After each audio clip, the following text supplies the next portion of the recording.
안녕하세요, 파른입니다.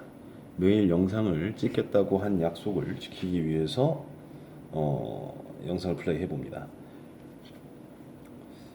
작은 주제에 대해서 집중력 있게 얘기해보는 시간을 가져보기 위한 예행 연습용 유튜브고요.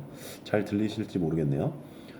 음, 오늘 주제로 해볼 얘기는 홈페이지 제작입니다. 제가 직업이 홈페이지 제작이고 오늘도 지인분의 홈페이지 의뢰를 처리를 하고 있는데 음,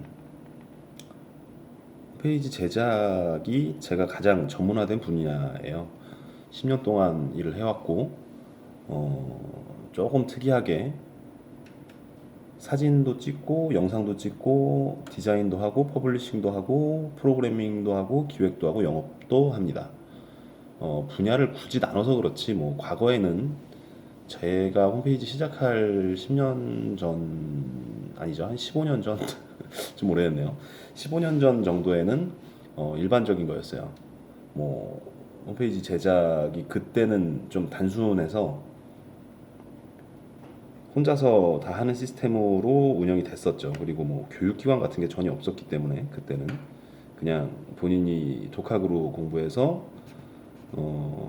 지인들 홈페이지 만드는 수준에서부터 뭐 워낙 그때는 수요는 많고 공급이 적었던 상황이라 대형 홈페이지들도 그냥 독학으로 공부하신 분들이 많이 만들었었습니다. 그리고 저 같은 컴퓨터학과 학생들이 그냥 간단한 거는 만들어지고 했었죠. 어, 그래서 저는 어떻게 하다 보니까 지금 10년째 일을 하고 있는데 완전히 다른 분야로 좀 넘어가 보고 싶었어요. 그래서 뭐 여행업은 아니지만 여행 동아리나 뭐 천문학 동아리나 무슨 모임 같은 것도 좀 열어봤고요. 그리고 뭐 3D 프린터도 강의도 한번 해보고 뭐 여러 가지 경험들이라고 생각하고 직업을 바꿀 수도 있다는 가정하에 좀 열심히 해봤습니다. 근데 직업을 바꾸기가 쉽지가 않은 게 확실히 전문화된 분야에서 나오는 수익하고 좀 차이가 많이 나서 수익을 좀 생각 안 하고 했으면은 다 좀 새로운 직업을 좀 해볼 수도 있었을 것 같은데 저도 돈 욕심을 좀 못 내려놨던 것 같아요. 그보다 돈을 많이 벌어야 되겠다기보다 짧은 시간에 좀 더 짧은 시간 조금만 일하고 어, 게으르게 있어 보려는 좀 얄팍한 생각이었던 것 같습니다. 그래서 이제부터 좀 시간이 많이 지나긴 했는데 지금 2분, 3분 다 돼가는데요. 홈페이지 제작에 대해서 간단하게 얘기를 해볼게요. 저는 그 홈페이지 제작에 관련된 전반을 하면서 ERP라고 프로그램까지 제작을 하거든요. 그것도 뭐 웹 프로그램인데 홈페이지라기보다는 내부에 쓰는 ERP가 그 인트라넷 같은 ERP도 만들고 뭐 외부 공개형 좀 복잡한 프로그램도 만들고 있습니다. 그래서 오늘 같은 경우에는 퍼블리싱 작업하고 디자인 작업을 하고 있는데 음, 트렌드에 대해서 하나 말씀해 드릴게요. 요즘은 디자인 트렌드가 아이콘을 많이 쓰지 않는 추세예요. 아이콘을 최소화시켜서 쓰긴 쓰되 좀 최소화시켜서 쓰고 그리고 사진을 큰 걸 넣어서 디자인을 하는 경향이 있습니다. 그게 무슨 얘기냐면 음, 영화를 예로 들면 영화에서 미술 감독님들이 있는 이유가 화면에 보여지는 피사체나 주제에만 신경 쓰는 것이 아니라 배경에도 신경을 많이 쓰시거든요. 그래서 사진이든 뭐 디자인은 무게감이라는 게 있는데 무거운 색깔이 한쪽에 배치돼 있으면 한쪽이 너무 가벼워 버리면 무게 균형이 맞지가 않습니다. 그래서 그 무게 균형을 맞추려고 여러 가지 요소들을 섞어서 쓰면서 무게 균형을 맞추면서 황금비나 뭐 안정감을 주기 위해서 많은 디자인적인 노가다를 하게 됩니다. 이 제가 노가다라고 표현해서 그런데 좀 더 숙련되신 분들은 노가다가 아니라 어, 실력으로 머릿속에 그려진 것들을 그대로 표현하시기도 한다고 합니다. 근데 저는 좀 노가다성으로 해야 이렇게도 해보고 저렇게도 해보고 아무래도 전문성에서는 전문 디자이너 분들보다는 떨어질 거라고 생각을 합니다. 5분 정도 얘기해 보려고 했는데 좀 할 얘기가 많이 남았는데 조금만 더 해볼게요. 홈페이지 제작의 순서를 한번 알려드려 보겠습니다.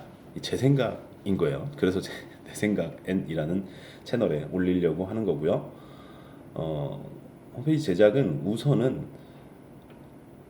영업이 있겠죠. 뭐 그러고 나서 컨택이 됐을 때 어떤 특정한 분야의 분이 홈페이지 제작 의뢰를 했을 때 혹은 제 홈페이지를 만들 때 첫 번째 단계는 기획입니다. 그래서 만들려고 하는 분과 만들려고 하는 홈페이지의 내용이 어떤 것인지, 로고는 어떻게 들어가실 것인지, 상호는 어떻게 하실 것인지에 대해서 상의를 합니다. 이 부분에서는 뭐 과거 홈페이지를 만드신 경험이 있다거나 회사가 이미 설립되신 경우에, 완전히 설립되신 경우에는 얘기가 좀 달라지겠죠. 하지만 아주 처음부터 시작할 때는 뭐 사업 준비하실 때부터 홈페이지 제작을 의뢰하시는 경우가 있어요. 그때는 약간의 사업에 대한 컨설팅도 같이 해드리게 되는데, 그때는 말씀드린 대로 뭐 이런 전반적인 과정 먼저 기획 회의를 합니다. 그리고 스토리보드라는 걸 제가 그려드리고요. 혹은 그쪽에서 그려주시는 경우도 있어요. 큰 회사 같은 경우에는 스토리보드뿐만이 아니라 일부 디자인까지 해주시는 경우도 있습니다. 그리고 나서는 홈페이지 제작에서 그 다음 단계는 디자인입니다. 스토리보드를 보고 웹을 디자인할 때는 보통 포토샵을 사용하게 됩니다. 픽셀 단위로 사용해야 되기 때문에 포토샵을 사용하고요. 일러스트레이터를 사용하시는 웹 디자이너 분들도 있으신데, 사실은 포토샵으로 하는 게 만들어진 디자인을 그대로 웹에서 표현하기에는 포토샵이 적합합니다. 물론 예외는 약간 있습니다. 근데 거의 대부분 그렇다고 보시면 되고요. 그 다음 디자인이 끝났을 때는 보통 퍼블리셔가 받아서 퍼블리싱을 하게 돼요. 그게 뭐냐면 HTML로 코딩을 해서 보여지는 부분을 마무리를 하게 됩니다. 그 다음엔 코더나 개발자라고 부르시는 분, 개발자라고 하는 분들이 디자인과 퍼블리싱 된 것들을 받아서 프로그램을 넣게 됩니다. 이 과정이 끝나면 전반적인 과정이 끝이라고 생각하실 수도 있는데, 사실은 아주 숙련된 경우라고 해야 될까요? 아니면 기획하시는 분 혹은 영업하시는 분이 소비자하고 정확하게 의사소통이 됐을 때는 이 단계가 거의 전반적으로 끝난 단계입니다. 하지만 보통의 경우에는 제 경험상 수정이 시작이 됩니다. 이 얘기는 디자이너분들이 많이 공감을 하실 텐데요. 프로그램적으로는 문제가 될 게 많이 없는 경우가 많아요. 그냥 간단하게 홈페이지에 프로그램은 간단하게 들어가는 경우가 많아서 그냥 홈페이지 디자인에 대해서 수정 의뢰가 많이 들어오게 됩니다. 그래서 그때부터 수정 시작이 들어가면 뭐 한 번에 끝나는 경우는 거의 없고요. 뭐 수십 차례에 걸쳐서 작은 부분까지 수정을 하게 되면 이제 홈페이지가 완성이 됩니다. 그러면 전반적인 과정은 끝이고요. 뭐 여기에 세세하게 도메인이나 호스팅 구매라든가 뭐 관리비, 그것을 본인이 직접 하지 않고 관리비에 포함시킨다면 관리비에 대한 협의 사항이라든가, 그리고 주기적으로 바뀌는 데이터에 대해서 어떻게 처리할 거냐에 대한 것도 물론 관리비에 대한 부분이고요. 자, 여기까지 홈페이지 제작 전반에 대한 것을 한번 얘기해 봤습니다. 너무나 당연해서 전에는 이걸 얘기할 필요가 있을까 싶었는데, 한때 강의하면서 홈페이지 제작이라는 게 좀 더 넓게 볼 수 있더라고요. 그 기획하는 그 시점부터 봐야지 더 정확한 원하는 홈페이지가 나올 수 있다는 걸 강의를 하면서 좀 더 알게 됐고, 지금 얘기하면서도 조금 더 깨닫게 됐습니다.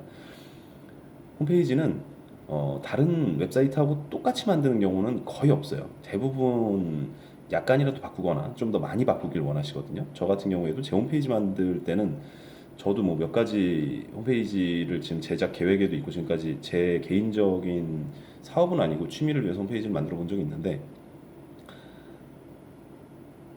비슷하게 만들면 일단 난 표절이 아닐까? 너무 그 원 제작자한테 피해가 되는 건 아닐까 생각을 해서 여러 가지 사이트를 보고 창의적으로 만들려고 노력을 합니다.